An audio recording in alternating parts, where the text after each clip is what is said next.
alle sammen. I dag har jeg fået et brev om, at jeg skal til koncert. Fuck det shit. Bare kom i gang med det. Sæt det op ad scenen. Der burde sgu da være noget, der hedder backstage. Bare man står her i en seng. Ej, oh my god, er det dig, der skal op og synge? Jo, der skulle stå. Og det altså ser sådan kedeligt ud. Jeg har prøvet at være op og synge før. Det er mega sjovt. Så det var bare at slå op og synge.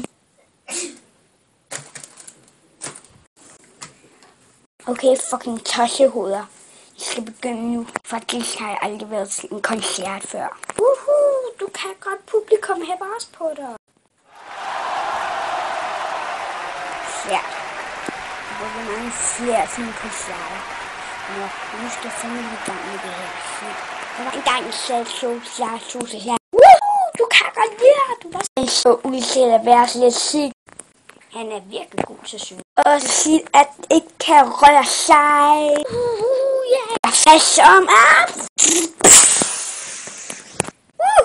Yeah. Det har været en virkelig skidt dag. Han skal... Så Pandy, du kan. Hej folkens. Tak fordi I har set den her video med mig, hvor jeg til var koncert. Husk at like, hvis I vil have flere, hvor jeg er til koncert. Like og subscribe og abonner, så vil jeg blive virkelig glad. Hej hej.